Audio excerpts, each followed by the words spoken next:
राम राम मित्रों, जय Rajasthan. GK by Pradeep Jangid channel में आपका हार्दिक स्वागत है। मैं दिलकुश जांगिड़े आज इस चैनल के माध्यम से गरीब बच्चों, किसानों के बच्चों के लिए जो कि दूर शहरों में कोचिंग नहीं कर सकते हैं, उनके लिए ये एक मुफ्त सुविधा उपलब्ध करवा रहा हूँ।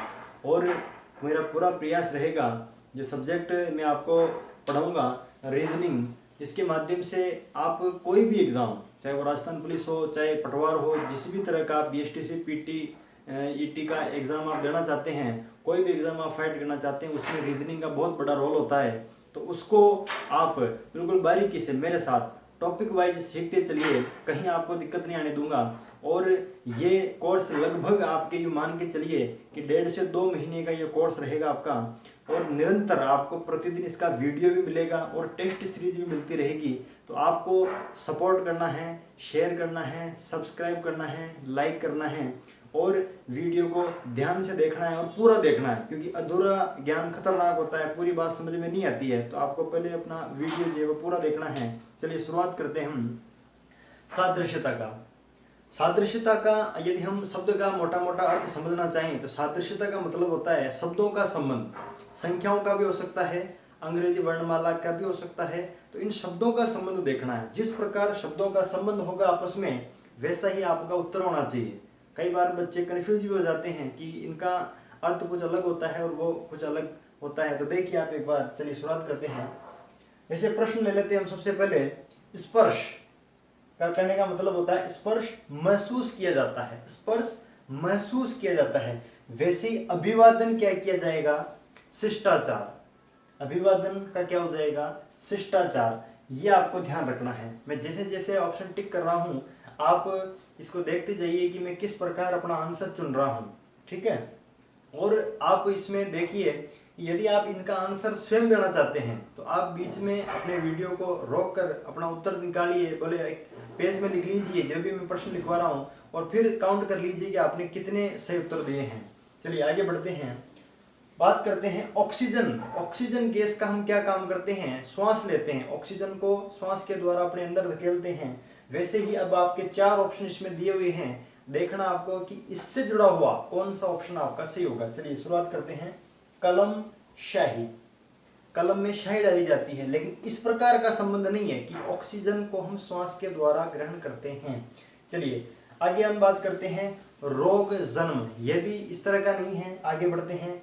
बिस्तर और विश्राम, यह भी नहीं है। ग्लूकोज और बल।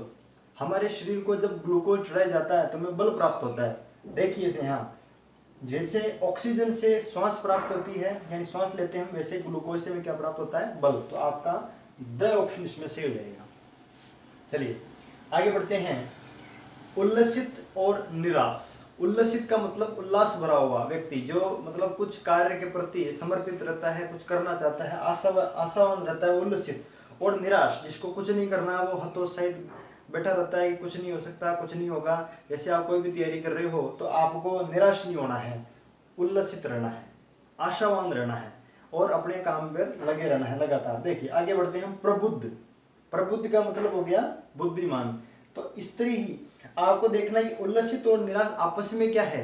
विपरीतार्थक शब्द है। यानी एक जैसे उल्लसित बता रहा है पॉजिटिव, तो निराश क्या हो गया? नेगेटिव। तो अब प्रबुद्ध का देखना है, दयनीय नहीं होगा, क्योंकि प्रबुद्ध का देखना है हमें विपरीत, ठीक है। अवगत नहीं होगा, सहनशील नहीं होगा, क्या हो जाएगा? अनभिज्ञ। अनभिज्ञ का मतलब जो अज्ञानी है, जिसको कुछ पता नहीं। और प्रबुद्ध का मतलब जो बुद्धिमान है, जो जानकारी रखता है, वो हो जाएगा प्रबुद्ध। चलिए इसमें भी आपका द ऑप्शन से हो जाएगा अनभिज्ञ। आगे बढ़ते हैं। शेर और प्राइड। शेर, देखिए दोस्तों, जानवरों का जो समूह होता है किसी भी का, चाहे वो आप चींटी का ले लीजिए, चाहे शेर का ले लीजिए, कोई भी कीट का वगैरह, जो भी आपस में इनका समूह होता है, उनके अलग अलग नाम होते हैं। यहाँ हम देख रहे हैं कि शेर का जो समूह होता है उसको हम क्या बोलते हैं? प्राइड बोलते हैं। वैसे आपको देखना बिल्लियों का। अब आप यहाँ देखेंगे कि ऑप्शन आपके यहाँ झुंड भी लिखा हुआ है, स्कूल भी है, गुच्छा भी है, क्लाउडर भी है। तो आपको ध्यान देना है कि कुछ ऑप्शन ऐसे होंगे आपके जिसका इनसे रिलेशन होता ही नहीं, वो डायरेक्टली आप काट सकते हैं। जैसे मैंने हटा दिया, स्कूल का नहीं हो सकता, ठीक है, बिल्ली का। ऐसे ही गुच्छा भी नहीं हो सकता, बिल्लियों का गुच्छा नहीं होता, फलों का होता है, ठीक है। चलिए झुंड और क्लाउडर, दो शब्द बचे हैं। तो ध्यान दे देना, झुंड भी एक समूह को प्रदर्शित करता है। हम जैसे जनरल जो लैंग्वेज में हम काम पे लेते हैं, किसी भी जैसे ग्रुप को देखते हैं तो हम उसको बोलो झुंड बोल देते हैं, बोले कुत्तों का झुंड जा रहा है, हाथियों का झुंड जा रहा है, ठीक है। लेकिन वास्तव में जो उनको नाम दिया जाता है तो बिल्लियों का क्या हो जाएगा यहाँ पर, क्लाउडर।